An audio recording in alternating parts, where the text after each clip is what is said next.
Collegedale and seen their hydroponic greenhouses. Yes, I have, and they're going to do aquaponics here today, though. That's different. Oh, what's that? Well, you raise fish and plants at the same time as a quick summary. Oh. The fish is what feed the plants. Oh, I see. Oh, yeah. Yes, they do. Yes, they do. Yes. Anyway, I thought about making one of them. I used to run 3 commercial greenhouses, and down in Tanga there, and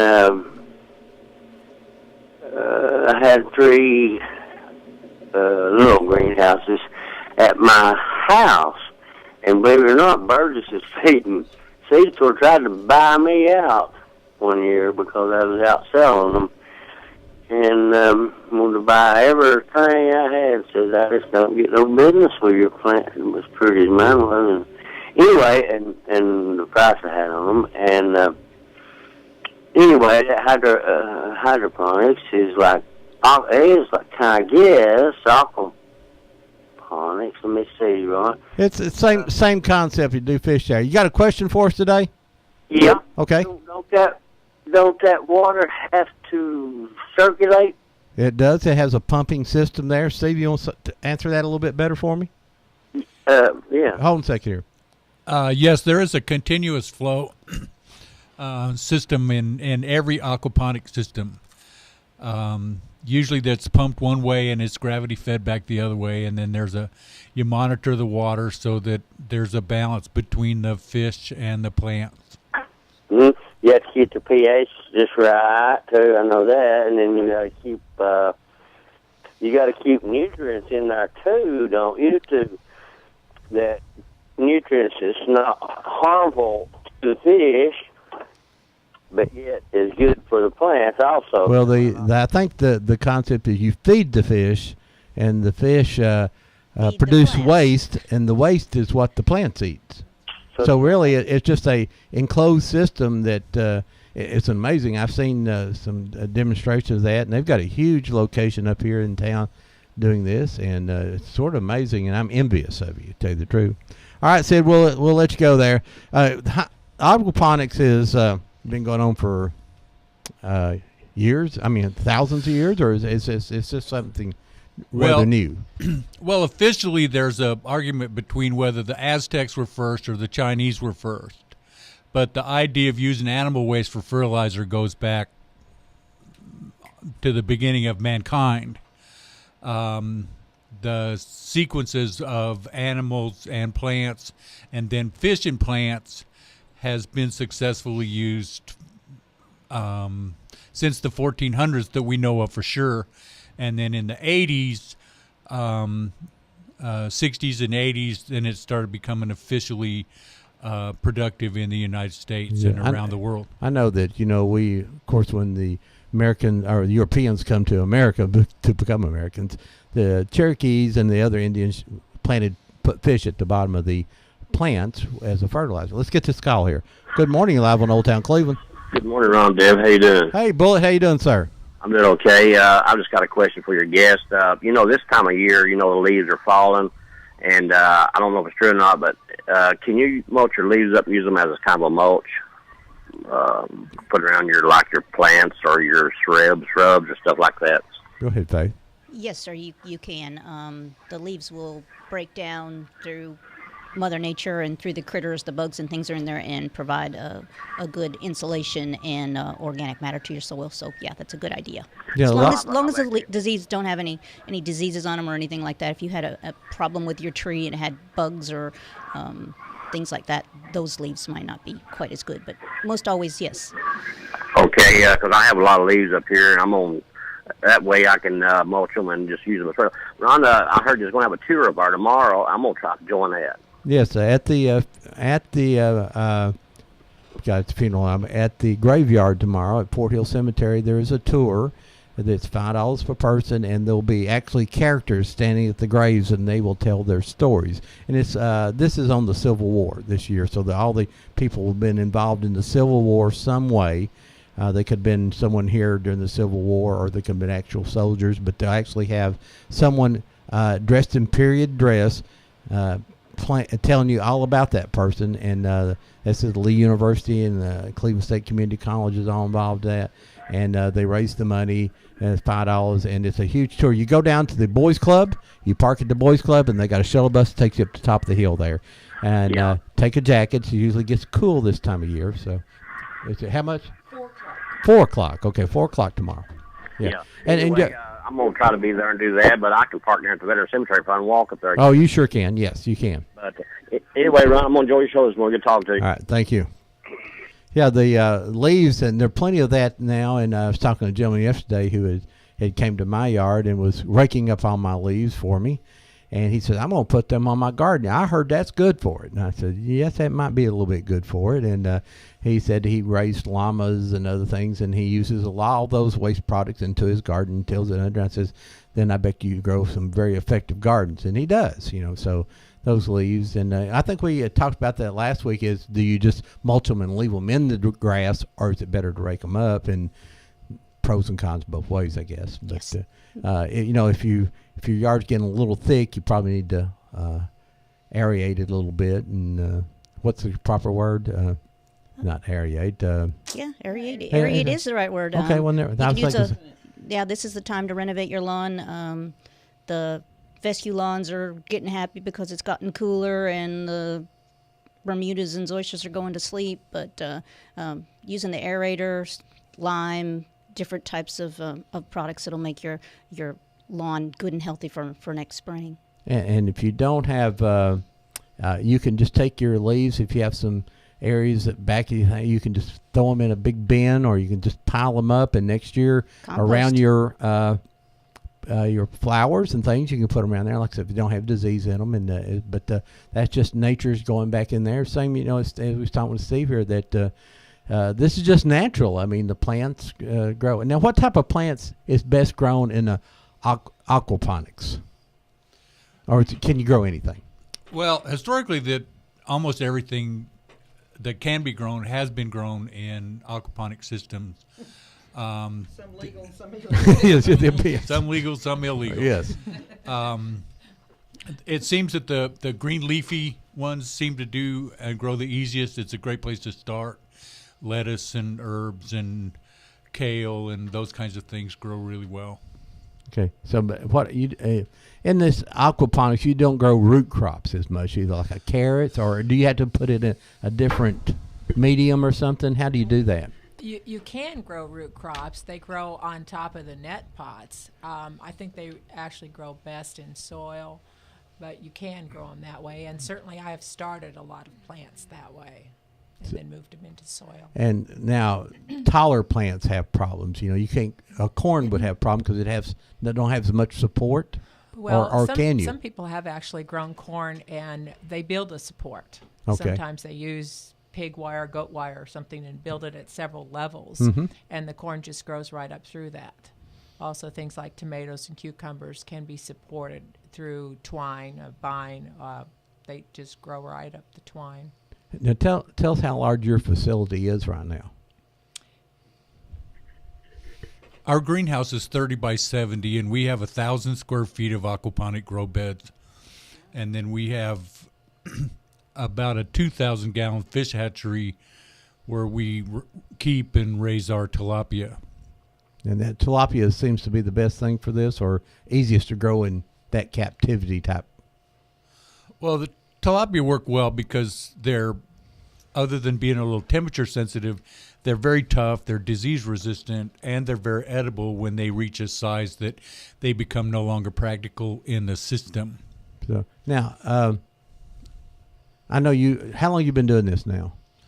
We've been doing it full time 2 years. Yeah. Now you sell the fish for both food and for sell fish to other aquaponic people, and your crops. What are you doing with them? Well, this is the first year for our big greenhouse, and although we know how to grow stuff aquaponically, to grow things at a commercial level, we're finding has a whole new learning curve. There are some licensing restrictions on selling fish for food. Most of the fish we've sold so far are to other aquaponic enthusiasts. We have eaten some of the fish ourselves. In fact, we're preparing for a fish fry now. What time? I thought that was an Are we all invitation. invited? I thought that was an invitation, didn't you, Faith? I did. Real quick, go back to the Master Gardeners. If you'd be interested in becoming a Master Gardener, contact the Extension Agency at, see if I get it right this time, 728-7001. It's the Agriculture Extension Agency office here in Cleveland. Give them a call, and they'll tell you about signing up for a class.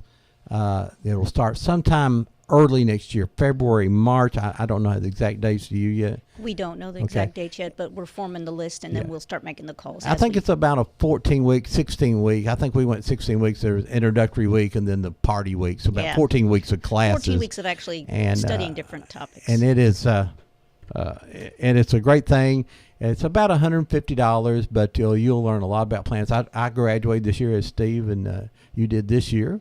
So get a nice big textbook that you can refer to. Yes, huge textbook. Lots of handouts, lots of good speakers. Oh, yeah, it's very, very interesting. And I got a lot out of the varmint part of it because the varmints have taken over my house, and I've had to use some of those techniques. And so I can tell you all the varmints that are in Bradley County now, they're right behind my house. I live down behind the Cleveland Speedway, and right across from the APD 40 is where they're building all that new, and the habitat's disappearing, so they're coming to my house. So Ron's will take care of us. Mm-hmm. So and also the Bradley Master Gardeners are also doing a program, a community service program with the juvenile court system. It's called the Junior Master Gardeners, and young men and women who may have got into a little trouble and don't want to go to detention have agreed to come to a class and study that. And of course, when they first come, they roll their eyes a little bit, and then as they start learning something, and I've been going to the classes and sitting in the back room. That's my help, is to guard the back door, I guess. But you see some of these kids have changed, and they start answering questions, and they have a garden there at the juvenile center, and it's amazing. We're growing bok choy up there, and oh my gosh, what a huge crop of bok choy, Chinese cabbage, and we were there when it was planted about 1 or 2 inches, the plants, and now it's huge, and I'm sitting there amazed with it. Ricky Talent with the Juvenile Center is here. Tell us a little bit about the program, how it's going. Well, the program this year is almost over. I think the 18th of November will be our graduation date. The current thing that we're looking at now is we've invested in a small greenhouse through the help of Miss Deb Moore here. I just showed up. And Encouraged. the Volunteer Electric Corporation, I believe, through some grants. And now we're going to have the kids, hopefully this week, getting it ready so in spring we can start our own seedlings inside the greenhouse. We've been harvesting crops every Tuesday when we do this, and they're taking home peppers and strawberries, and we cut open a watermelon one night. We had we've got a lot of greens coming in, yes. The cabbage and the kale and spinach, and the kids are taking that home to their families, and they're real excited. It's very, very nice up there, and so thanks to Judge Swafford, Daniel Swafford, our juvenile judge, for offering this program to us and sort of a joint project, and I think the success rate has been pretty high, and the people who went through the class have not been period back in the courts.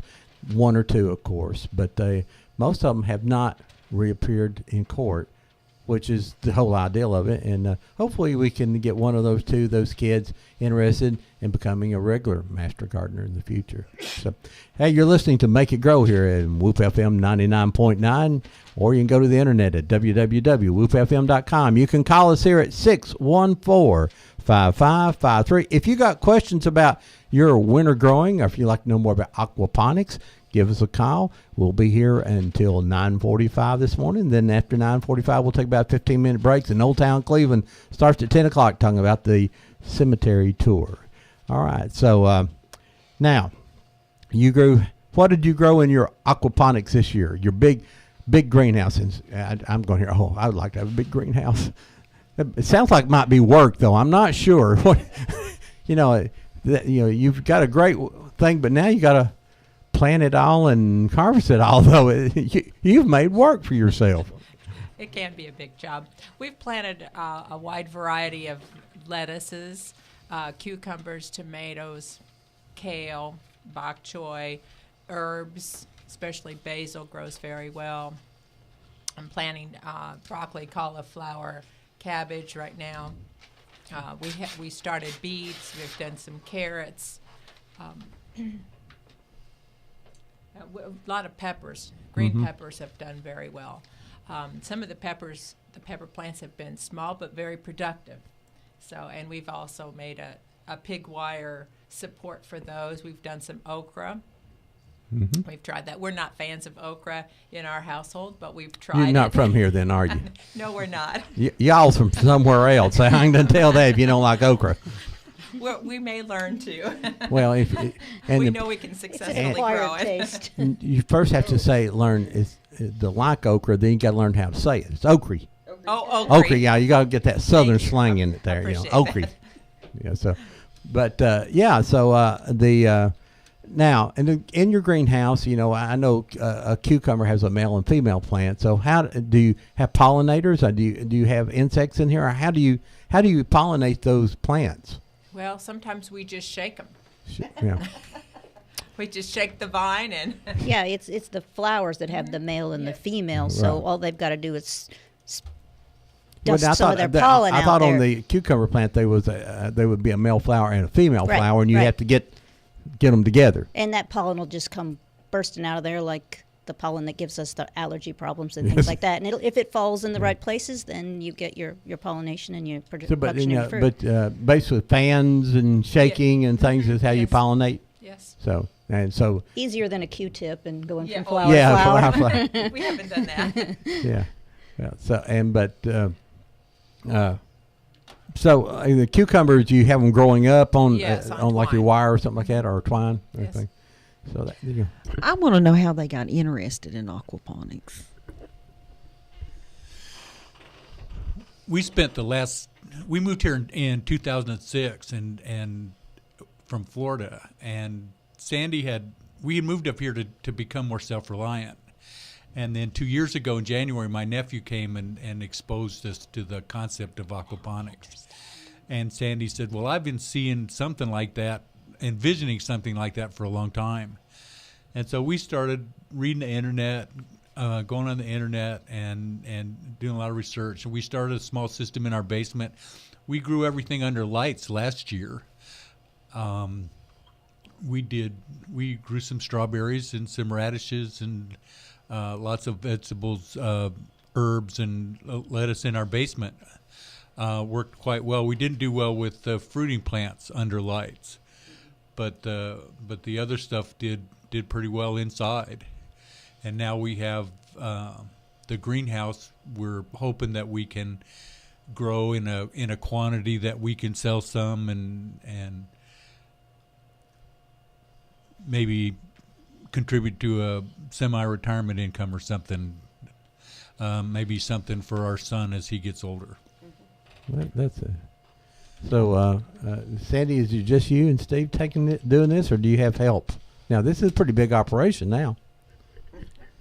Just helping our family, and occasionally a neighbor comes and helps us.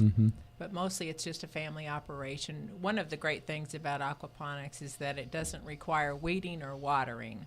So that eliminates a lot of That's a lot of the the garden chores Got done me right interested there. right now. So So initially it's just the planting, and we do monitor it, and then harvesting. So it's relatively simple in that respect. 'Cause your son's real interested in the Yes. technical side of it, and he Yes. gave us a really good presentation on Yes. on all that. And he actually went to Hawaii and did a 3-month internship Wow. at an aquaponic farm there. what if one of our listeners or me wanted to start a system at home? How small and how big, or what kind of cost would be involved? And if I want to do something in a basement, or Steve Gann, Jonathan Gann, who was one in our class, has doing it outside. In my understanding, he has one of those big white tanks like you get at Farmer Supply, Tractor Supply, and that's where he has started his sort of a man-made or self-made system. Well, there's a lot of good information out there now. When even the changes that have taken place over the last 2 years, we started sort of piecemeal, some information here and some information there, and it really cost us a lot more and was a lot more work than than you can do now. We teach a class. We teach a one-day class and offer a 128-page manual that if we'd had that information 2 years ago, we'd be much farther down the road, saved us a lot of money and a lot of work. A lot of the information on the internet right now it comes from people that are selling things. And if you're looking for to start an aquaponics system, my advice is to find somebody that is doing it, that is growing stuff, that has some degree of success with an operating system, and then see if you like what they do and then kind of copy what they do. That's what we did, and when we started doing that, things got a lot better, went a lot faster. So now, what's the smallest amount of fish and space to grow something? I mean, are you talking about 3 fish and 4 plants, or what can you do? I mean, just is there any kind of ratio there, or? Well, there is. There's aquaponic systems from tabletop systems to large-scale commercial systems, but an operating family system, a size that would be good to start with, would be probably a 75-gallon water tank and a 4x8 or a 4x12 grow bed system. We do deep water raft. There are 3 basic systems. One is the ebb and flow, the gravel-based systems, your nutrient film technology where you run water through pipes or tubes, and then you have the floating raft system that we use primarily.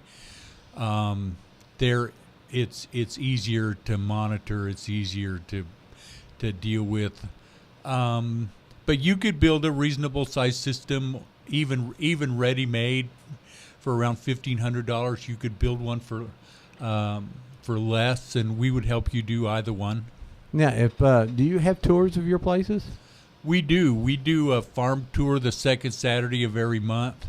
We'll have a farm tour usually from 10 to 1. We'll have our next farm tour is November 8th. And then we are going to do a class on November 15th. So now how do they get hold of you? Well, you can go to our website at fourstreamsaquaponics.com. You can call us at 423-310-4610. Or we have some stuff that runs on Craigslist where you can get a hold of us through Craigslist. Okay. And that day you have opening class, call us that morning here on Old Town Cleveland and remind us that people can come out and see your aquaponics that day. We'd love to do that. Sure. So, if you have any questions about any kind of planting or more about aquaponics, let us know, or the juvenile, or if you'd like to become a master gardener. Faith, what's the big seller going on right now? I know you work in the industry, so what's the big sellers right now? Oh, now that it's fall, we're encouraging people, if they want to do some tree planting, this is the time to do it. The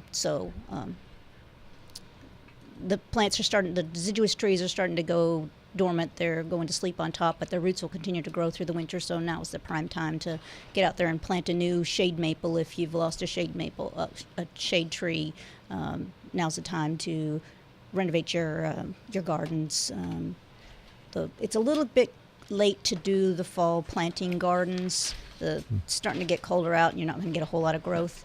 It's getting towards the end of the season to start putting in your fall color, like your pansies and your violas. But it's the best time to renovate your lawns and to plant shrubs and trees. And dig up and break up the bulbs and the lilies and things of that nature, and hostas dividing the hostas and the lilies if they've gotten crowded. You have to do that about every 3 to 5 years. And then there's also the spring bulbs. This is the time to put in your tulip bulbs, your daffodil bulbs, crocus, hyacinths. They need that winter chilling hours to tell them when it's time to wake up in the spring. So if you don't get those planted before it gets cold, their timing will be messed up. They need to know fall and then that period of cold for the winter, and then know that it's time to wake up in the spring, or you won't have the daffodils and the tulips come up like you hope they will. I know this is a house plant, but how do you get that Christmas cactus to bloom, or Thanksgiving cactus, as some people call them? Yeah. I have one in my house. How do I get it to bloom? Do you know? Sell it. That might be the best way to get it. They're a little finicky.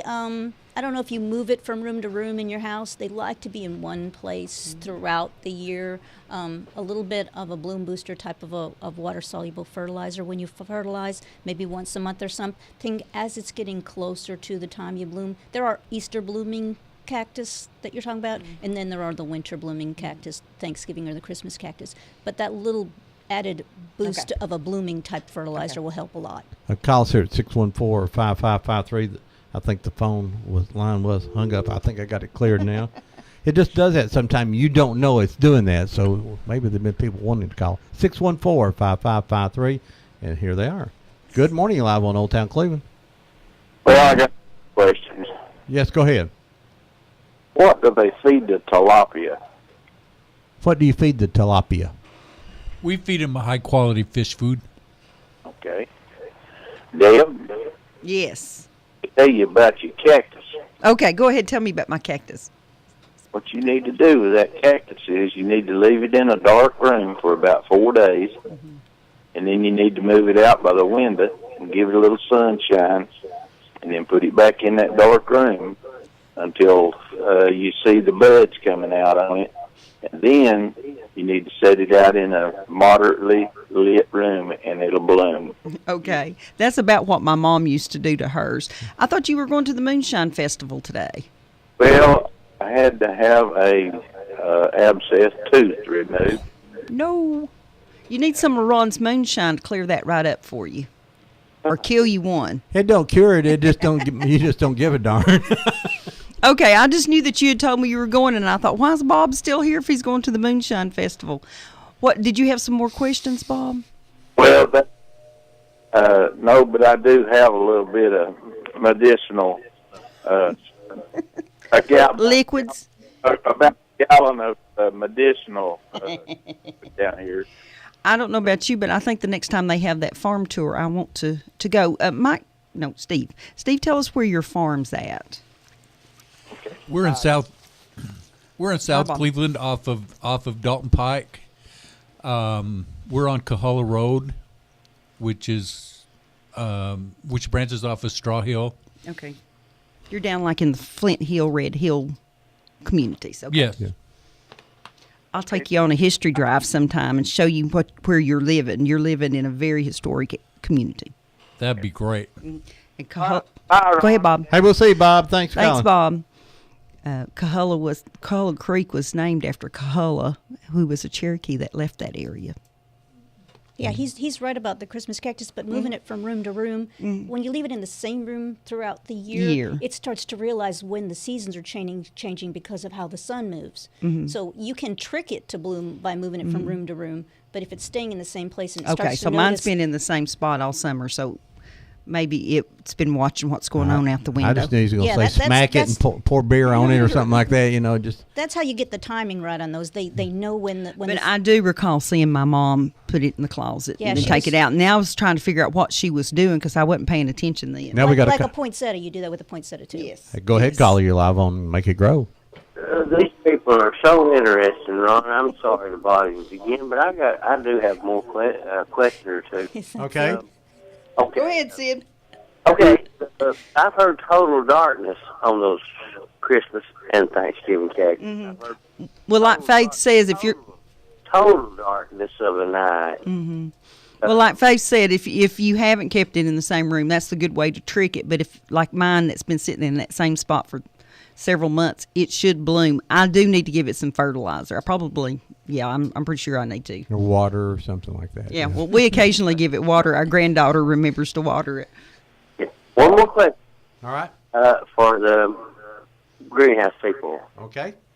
They still allow you, what used to be outlawed in California, I'm sure you've heard of growth retardant.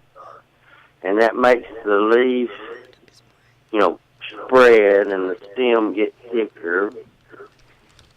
And growth regulators and growth retardants, are they Outlaw. See, I had a pesticide permit, and I don't know if mine's still good or not. I mean, permit where I could get that. And I remember I used to use. I don't reckon it was illegal, actually, when I was raising, and I had a contract where I had to produce so many flats of tomatoes. I would use this chemical called B9. Have you ever heard of that? No, I haven't. All right, hey Sid, we'll give you an answer there. Thanks. Do you use any kind of other chemical or fertilizer in your aquaponics, or is it just basically what the fish eat and produce waste?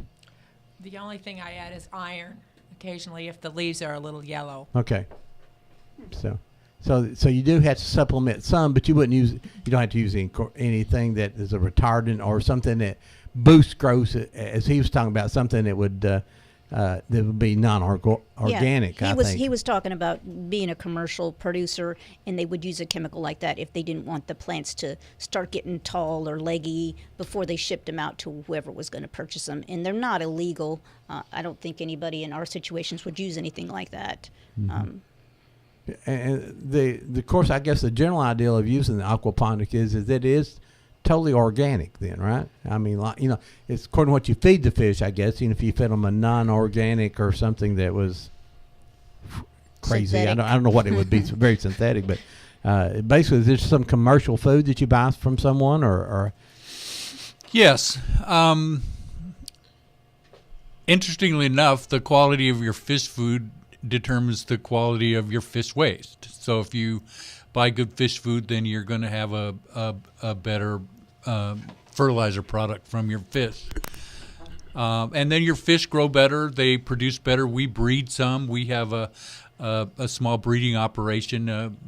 Breeding tilapia is pretty interesting because they're mouth brooders. They hold their eggs in their mouth, and that's where they hatch. Mm-hmm. That is very interesting. Where did you get your initial tilapia?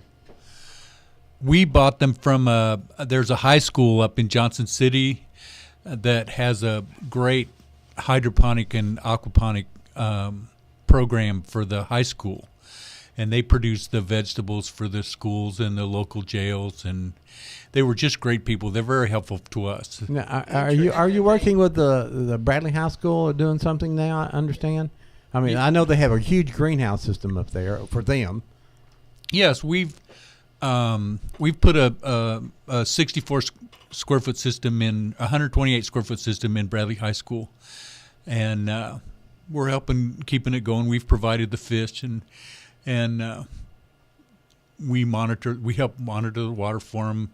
That's great. Miss Carrie, the ag teacher, she's terribly busy, so we do what we can. Our son graduated from there, and she was one of his favorite teachers, and so it's been great fun to help out. Well, and I just tell you, thank you so much for doing that, and I appreciate that people get involved with our high school kids and things, and just like you don't always hear about those great teachers either. Oh, yeah, she supplied the starter plants for our fall gardens at the juvenile center too. Yes, good. So that and I know almost yearly I go, and when they have their plant sale, I'll buy tomato plants and things from them to put in my garden, just my little support to them. And I believe this time of year here in a few weeks they'll be offering poinsettias too. I think that's right. They usually have those at Christmas. Yeah, that's a big fundraiser for them for that program. Do they still have chickens? For a while they had a couple of chickens out in the lot. Okay. She had a turtle last time I was there. I had a turtle. I think the chicken hawks may have got the chickens. Well, I'm not sure that someone didn't just drop off their chickens and they happened to be in the lot with the greenhouse is what I was kind of thinking. But I thought it was kind of funny. We went one day to pick up some plants, and there were a couple of chickens out there just helping themselves to the insects in the yard. Yeah, we're talking about Bradley High School, but around our local high schools, they have some really great technology-type classes at Walker Valley, over at Cleveland High School. They have a robotics class at Cleveland High School. They have an unbelievable television production system up at Walker Valley. It's we are first indeed class. Fortunate. Oh, very fortunate. And so Yeah, they're teaching these kids some real life Yeah. skills. and if they can if this class gets them interested in coming to school, they'll stay and they'll stay in school and do their history and their math, and it does everything else. So, some people talk about sports. And I said, well, sports is good if the kids just come to school to play sports.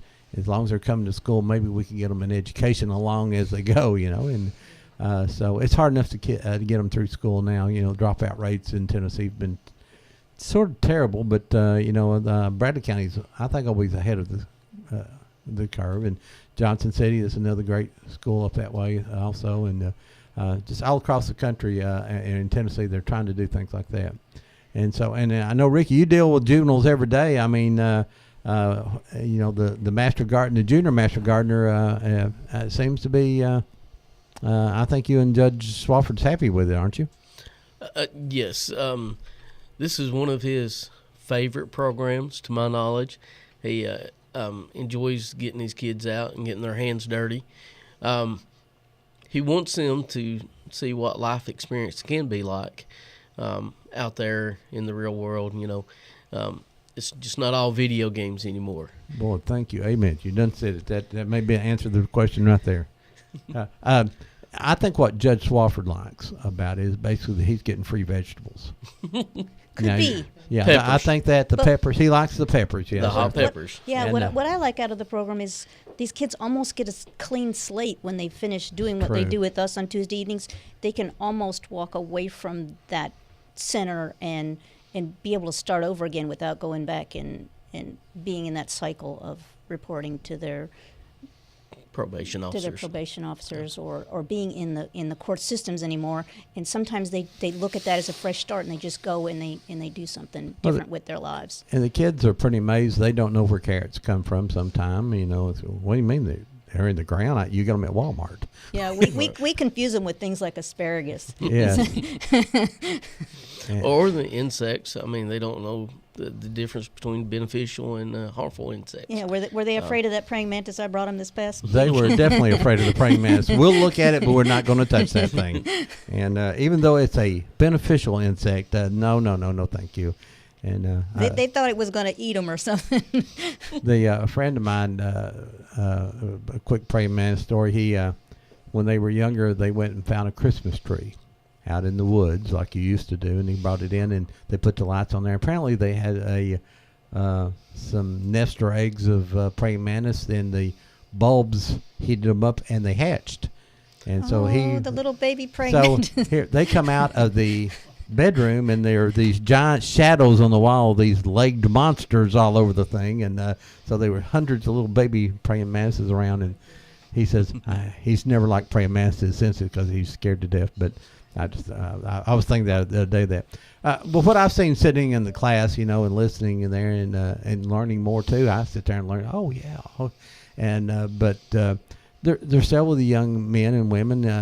One particular boy, and I of course can't mention his name, but seems to be he's answering more questions. And went up in the garden. I sort of was with him up there, and he can answer some questions and was interesting, asking good questions. And I said, this is a kid that we're really, really reaching. And and he sounded interesting and basically said, I knew nothing about gardening and never raised on a farm or anything like that. So it's pretty interesting, Yeah, we do a little bit of a lesson, like an educational lesson, and the kids have heard some of these biology terms and some of these types of terms in science class, and so they'll start to raise their hands, and then they really get into it because they maybe knew the answer to a botany question, or maybe they knew an answer about what types of things the plants need to survive, or how the environment affects the soil and the plants. Then I think that they get on board quicker. And I think that when one of them realizes, hey, I figured that out, I know something, I've learned something, I'm not dumb. I hate to say that, but some kids are in school, don't do well in school, they get into trouble, and they feel like they just can't do anything, and they start having a little success, and they might be the bok choy grew, and they said, oh my gosh, I planted that one right there, and it's I've got some at the house I'm going to try. I've never ate bok choy, but I'm going to before the weekend's out. Yeah, the girls and I planted radishes and beets from seeds, and they grow so quickly and matured so quickly. We were able to harvest those and eat them, and they remember when they sprinkled those seeds into the ground just a month ago. So some of that's those cool. kids had never ate radishes up there too. They said, "What's this going to taste like?" I said, "Well, Find out. it's not the greatest thing by itself. Some people, it's an acquired taste, sort of like okra or okra. You remember, you gotta All get right, that. Ron, I have a news flash. All right. I received a picture from Gary Austin that took pictures of the chickens at Bradley High School 2 days ago. All right. So apparently there's They chickens there somewhere. They are still there. All right. It's Oh, good look to- at that one with that funny hair. They have those fancy chickens. Okay. That's funny. Well, folks, we're just about done here, and I want to thank you guys for coming in. Steve, give us your number again. Steve and Sandy. Yes, and I'd like to ask real quick if there's anyone out there that's growing asparagus on any kind of a scale. I'd appreciate it if they contact us at 423-310-4610. Was it Dr. Chastain that was talking about asparagus, or was Dr. it Chastain up in he's lives up in Delano, next to Delano, the but he's a doctor Mennonite here. farm. He grows. He has a big patch of asparagus, And he was telling Ron that you had to grow it so many and years. I'm planting some here. Yeah, My plants are supposed to come in here in the next probably early December. I've ordered some, and I will plant some this year. I've never grown them either. So. Yeah, the first year you don't get a harvest. Right. You'll get some foliage, and then the second year you get harvest, and then the harvest increases. Yeah, and it's a perennial, and that's something I said you can plant it once, and I don't have to worry about it. Maybe de-weed it, even sometimes, but Yeah, in your garden you have to plant it someplace where you're not going to till, because it stays in there year after year and it gets bigger and bigger. But yeah, and it's sort of a tall, wouldn't be the skinnier same plant. thing for you guys. And You just need to put some wire mesh around it or something. Yeah, it's a woody type product too. I mean, the asparagus actually turns into almost a wood after you don't pick it Yeah, early enough. if you don't pick it, yeah. Yeah. So all right. So this is our last series for our this year. Next year, I keep saying They're going to have some small courses along the way that we'll be sure to let everyone in on and invite people to come out and participate. Yeah, just a little like one night, couple hour one thing night, on couple a hour specific thing. topic that we're going to offer for someone who doesn't want to take the vegetable entire planting. course. Yeah. fruit Fruit trees, pruning, different lawn care, things like that. maybe honeybees. We had a honeybees. Composting, permaculture. I think the aquaponics is safer. You don't get stung as much. Those bees seem like you get stung a little bit. I don't know. And Myron just says, "Oh well, you get used to that." No, I don't get. He's used been to doing it. He's been doing it a long time. I don't think the not stings me even either. bother him. Yeah, they do me too. Well, folks, that's been Make It Grow here. It's a program of the Bradley County Master Gardeners Organization, which is a part of the UT Agricultural Extension Agency here in Bradley County. And if you're interested in becoming a Master Gardener, it's 728-7001 is the agriculture. Or if you have a major problem with your gardens or your lawns, you can call the Agricultural Extension Agency, and if all the agents are busy, you may get a hold of one of us Master Gardeners, and they're brilliant people. I mean, I've learned so much being in there. I just shake my head a lot now. That's what I learned to do. And aquaponics, I'm gonna come visit. I mean, I'm. Deb's looking at me and says he's going to get one of these. Another project. He was looking through a catalog yesterday going, I need one of these and one of these and one of these. And I said, let's go downstairs and look and see what you already have. Well, I have hydroponics, and I have a grow light, and I tried to do it inside. And like I say, I had beautiful plants. Didn't do well with the fruit part of it, the production. I tried to do tomatoes. I was going to do tomatoes. That was my thing. And I grew green beans one time. And they grew all over my basement. and so I'm a very patient woman. Well, thank you guys so much for stopping by. And, folks, we'll see you at 10 o'clock for Old Town Cleveland. That's been it, folks. We'll see you next year.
Opportunities lost in Oxford. 2 to 3 plays, 4 to 6 plays. Each game's a little bit different, but we had many opportunities to really change the whole complexion of the game, and we weren't able to do that. Outstanding field position in the first half, but the Vols couldn't take advantage. The opportunities were there.